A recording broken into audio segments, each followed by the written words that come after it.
Փրկչի աշխարհ գալու մասին ծանուցումների հանդիպում ենք դեռևս 5 կտակարանում, եւ եթե 5 կտակարանում դա արվում է նշանների եւ խորհուրդների միջոցով, Հովհաննեսի ավետարանում ամենապարզ ու հասկանալի տարբերակով է մատուցվում Տիրոջ առաքելությունը, քանի որ Աստված այնքան սիրեց աշխարհը, որ մինչև իսկ իր միածին որդուն տվեց, որպեսզի ով նրան հավատում է, չկորչի, այլ ընդունի հավիտենական կյանքը, որովհետև Աստված իր որդուն չուղարկեց աշխարհ, որ դատապարտի աշխարհը, այլ որպեսզի աշխարհը նրանով փրկվի։ Աշխարհը եւ աշխարհում ապրող մարդուն փրկելու համար աշխարհ եկավ նա, մեր Տեր ու Փրկիչ Հիսուս Քրիստոս։ Բայց ավետարանական ճշմարտությանը ծանոթ լինելուց հետո էլ Փրկչի աշխարհ գալուն առնչվող այնքան հարցեր ունի մարդը, արդյոք հնարավոր չէր Քրիստոսի մարդեղացումը եւ աստվածացումը լիներ առանց խաչվելու եւ Հիսուս փոխեր պատմության ընթացքը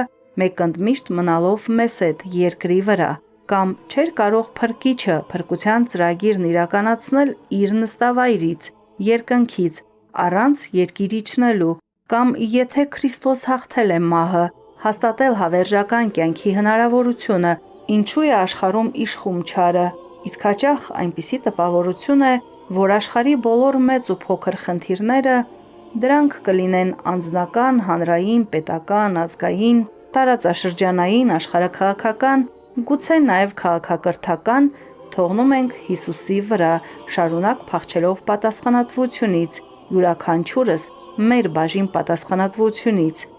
եւ նույնիսկ մեզ արդարացնող տարատեսակ հայտարարություններ ենք անում, Տերը շուտ տեսնում, ուշ դատում է, Տիրոջ աչքից ոչինչ չի վրիպում, ուր ենք փախչելու Տիրոջ այեղ դատաստանից եւ այլն։ Իրականում հնարավոր է փախչել պատասխանատվությունից, միամտորեն կարծելով, թե մեր փոխարեն արդեն իսկ վճարվել է։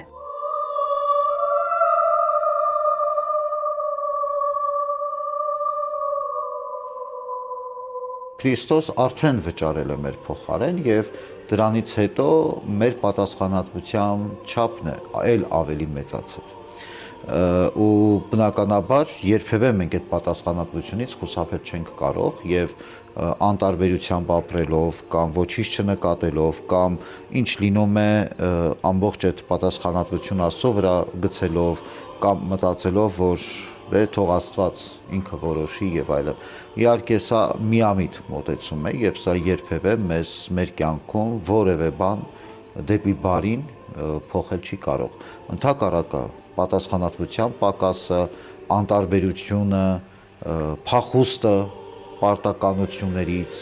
եւ սեփական առաքելությունից, այս ամեն ինչը ել ավելի մեր կյանքում չարիք ավելացնելու են։ Ես միշտ ու շատ հաճախ առիթ եմ ունենում մարդկանց ասելու, որ քրիստոնյան առանց պատասխանատվության չի կարող լինել։ Եթե դու պատասխանատվություն չունես կյանքում, դու չես կարող իրական քրիստոնյա լինել, որովհետև քրիստոնյայի ամենակարևոր առաքինություններից մեկը, իհարկե ոչ միակը, բայց ամենակարևոր առաքինությունից մեկը պատասխանատվությամբ ապրելն է։ Չէ՞ որ ամբողջ այդ մեր ողբերգությունը հենց սկսվեց այդտեղից, երբ որ Ադամն ու Եվան արգելված փտուղը կերան, իրանք պատասխանատվություն չվերցրեցին իրենց արածի համար։ Եթե վերցնեին, մենք դրախտը չէինք կորցնի։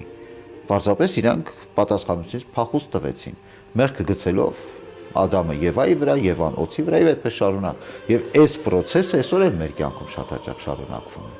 Այսօր չպետք է նստենք սպասենք, որ մի հերոս պիտի գա ու մեր կյանքը պիտի վերափոխի։ Յուրաքանչյուր մարդ այսօր հերոս պետք չի լինել, այսօր մարդ պետք է լինել։ Մարդ, ով ունի պատասխանատվության զգացում, ով ունի սեր, ով ունի նվիրում, ով կարող է կողքինին նկատել եւ նրան կարեկից լինել։ Քրիստոնեությունը էս է մեզ սովորեցնում եւ Քրիստոս եկավ աշխարհ եւ էս մեզ պատգամեց, որովհետեւ վերջին հաշվով Քրիստոս ոչ մի օրենք մեզ չտվեց, ընդհանրապես ասեց սիրեք իրար եւ սիրեք Աստծուն ու վերջ։ Այդ սիրո մեջ է մեր բոլոր հարցերի պատասխանները։ Հիմա կարող է շատ հեշտ է այս ամեն ինչը ձևակերպել կամ շատ հեշտ է այսպես սպառ, բայց իրականում հենց այդպես էլ կա։ Ամենատարբեր առիթներով մենք այնքան շատ ենք բարձրաձայնում հարցը, ինչու, որ հաճախ այն զրկվում է իմաստից, ցուցանում մեր մտքի տկարությունը, երբեմն անգամ սին դիտավորությունը։ Մենք ինչի ենք ցանկացած իրավիճակում անընդհատ հարցնում ինչու։ Ոչ միշտ գուցե, բայց շատ հաճախ այդ ինչուն պատասխան չունի։ Մենք ավելի շատ պիտի մտածենք ինչ անենք, ինչպես դուրս գանք այս իրավիճակից, եւ շատ ավելի կարեւոր է։ Ցանկացած դա կլինի ներանձնային մարդը մեղք է գործում, շատ հաճախ ընկնում է հուսահատության մեջ, գլուխը բռնած, վայ, ես ինչ արեցի, ինչի էսպիսի վատ բան արեցի։ Լավ, վատ բան ես արել, բայց ավելի լավ է հիմա մտածես ինչ անես դա շտկելու համար, սա շատ ավելի կարեւոր է։ Այսինքն, գիտեք, իրականությունից փախնել չես կարող։ Այո, չարիքը այսօր շատ է մեր կյանքում եւ այս աշխարհում ցավոք սրտի ամեն անկյունում մի արհավիրք լինում է, մի պատերազմ, կործանում, մարդասպանություն եւ այլն, շատ ու շատ նման, բայց մեր կյանքը այսպիսին է եւ մենք ենք այսպիսին դարձրել աշխարհը եւ մենք պիտի մտածենք ինչ անենք, որպեսզի այս ամենը պակասի կամ վերանա մեր կյանքից։ Հետեւաբար ամեն մարդ պիտի սկսի իրանից։ Միևնույն է, դարձյալ հանգում ենք չարչրկված հարցին, չէ՞ որ արդեն վճարել է Քրիստոս։ Նայեք, մինչև դա, երբ մինչև Քրիստոսի մարդեղությունը եւ խաչելությունը, մենք մտածում ենք, որ դա անհնար է։ Դա անհնար է մարդու համար։ Եվ ասում ենք, դե ոչինչ անել չեմ կարող։ Մարդը անհնար է, որպեսզի կարողանա փրկության ճանապարհով դեպի հավիտենություն քայլի։ Քրիստոս եկավ աշխարհ, մեզ նման դարձավ, անցավ մարդկային բոլոր այդ կրքերի միջով առանց մեղքի։ Եվ ցույց տվեց, որ ասես տեսեք, մարդու համար դա հնարավոր է։ Մի արդարացեք, թե դա հնարավոր չի։ Եվ Քրիստոս ցույց տվեց այդ ճանապարհը ու ինքը առաջին անցավ։ Հենց մարդեղանալու իմաստը Քրիստոսի դա է, որ մարդուն ասի, դու որպես մարդ կարող ես անցնել այս նույն ճանապարհով, Գողգոթայի խաչի ճանապարհը, որ ես անցա։ Այդ նույն օրը Գողգոթայում խաչի վրա տեղի ունեցածը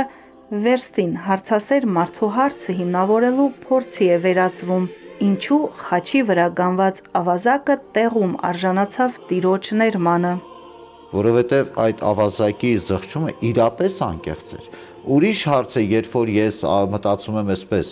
ամբողջ կյանքում մեղք գործեմ, վերջի պահին ես կապաշխարեմ, եթե ես չարիք եմ գործում եւ մտածում մեկը կգնամ ներողություն կխնդրեմ, ձևական կամ ոչ ձևական, անկեղծորեն, չգիտեմ այդ ինչքանով այդտեղ անկեղծություն կա, մեկը կների։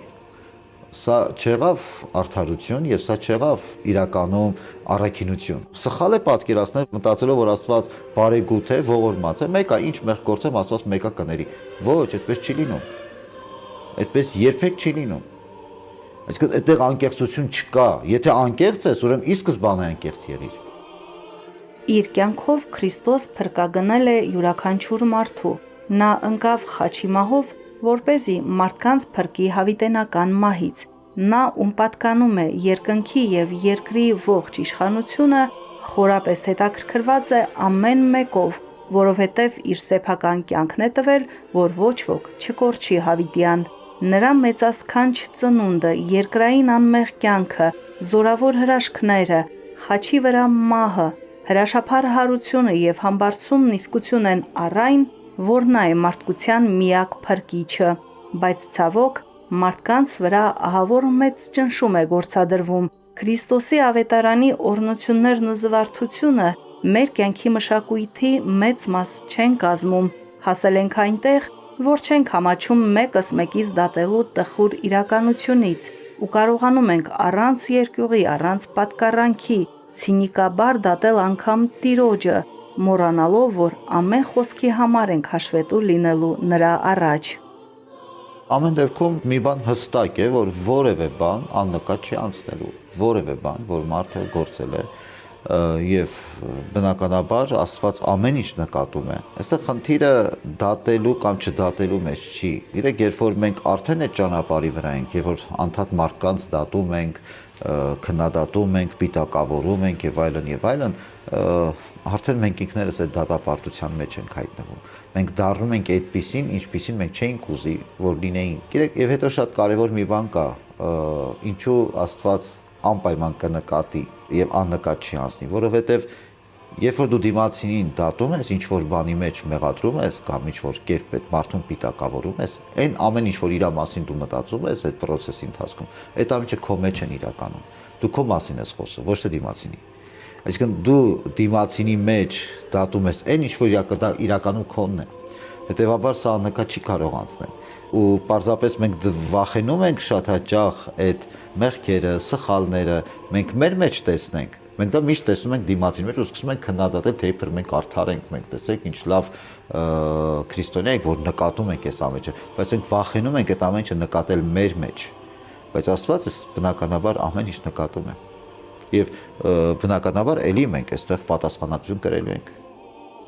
Մարդու եւ աշխարհի փրկության ընթացքը կարծես դատապարտված է ձախողման, կործանման։ Դրան չեն տանում արդյոք աշխարհաքաղաքական զարգացումները, արդյոք Հիսուսը կփրկի աշխարհը եւ արդյոք մարդու համար ուշ չի լինի։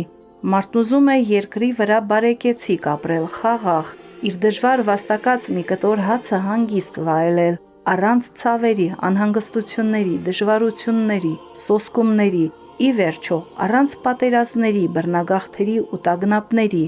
մարդն ի վերջո հանիրավի չի ձգտում աշխարհիկ կյանքի բարեկեցության, ի վերջո նա դրա իրավունքն ունի։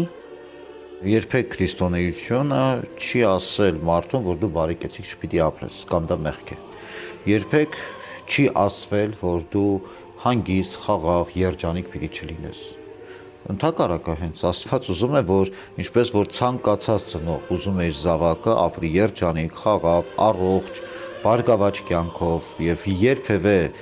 քրիստոնեությունը դրան դեմ չի եղել եւ Աստված երբեք չի կարող դեման։ Ընդհակառակը Աստված ավելիով ցանկանում է, որ մենք երջանիկ ու լիարժեք կյանքով ապրենք։ Բայց ուրիշ հարց է, թե մենք ինչ ենք հասկանում այդ խաղաղ, երջանիկ, լիարժեք կյանք հասելով։ Եթե մենք հասկանում ենք պարզապես սանձարձակություն, սխալներ գործեմ ու մեղքի զգացում չունեմ, ինչպես որ այսօրվա մարդը շատ հաճախ փորձում է ապրել, մարդիկ սիրում են, ուզում են ապրել այնպես, որ ինչ խելքին փչի անի, բայց մեղքի զգացում չունենա։ Դրա համար այսօր շատ դեպքերում մարդիկ նույնիսկ իրենց համար նոր կրոններ, նոր կրոնական ուսմունքներ են ստեղծում, որտեղ այդ ամենը տեղավորում են եւ այսօրվա աղանդների կամ կրոնական տարբեր կազմակերպությունների բազմազանությունը հենց դրա վկայությունն է նաեւ։ Բայց միանշանակ աշխարհը դատապարտված չէ եւ կործանման ենթակա չէ, ով ասեց, որ նման բան գոյություն ունի։ Աշխարհում ամեն օր տեղի ունեցող պատերազմները, դրանց հետևանքները թույլ չեն տալիս, որ մարդը երջանիկ լինի, հանգիստ ապրի, ի սրտե ուրախանա, ապագայի համար երազանքներ փայփայի։ Բռնագաղթից հետո Արցախցին կամ մեկ այլ երկրի քաղաքացի, որը կորցրել ու կորցնում է իր երկրում բնակվելու տոհմիկ իրավունքը, կարող է երջանիկ լինել։ Ես չեմ ասում, որ հիմա ինքը կարող է երջանիկ ապրել, բայց ինքը իրավունք ունի երջանիկ ապրելու։ Եվ եթե այդ հնարավորությունը այս պահին դրված չէ, ապա այդ հնարավորությունը պետք է ստեղծել։ Իհարկե ես հասկանում եմ, որ շատ բարդ բաների մասին ենք խոսում եւ շատ դժվար իրականության, բարդ իրականության մասին ենք խոսում, բայց ասել, որ ինչքան էլ վիճակը ծանր է, ասել, որ մենք կործանված ենք, սա արդեն խնդիր է եւ ես չեմ կարծում, որ այդպես պետք է մտածել։ Նաեւ հավատում եմ, որ այդպես չի, որ մենք կործանված ենք ու սա վերջն է։ Մենք միշտ ունենք հնարավորություն ոտքի կանգնելու։ Եթե մենք անդրադարձ ենք անում առհասարակ հայ ժողովրդի պատմությանը, մեր ժողովրդի մակարոններին, մենք բազմաթիվ նման հերոսացումների եւ նման օրինակներ ունենք, որ ինչքան էլ ծանր իրավիճակով մենք իբրև ազգ, իբրև ժողովուրդ հայտնվել ենք, բայց Աստծո նկատմամբ հավատքով, մեր ուժերի նկատմամբ հավատքով, իրար հետ միասնականությամբ մենք կարողացել ենք ցանկացած ծանր իրավիճակից դուրս գալ։ Ամեն դեպքում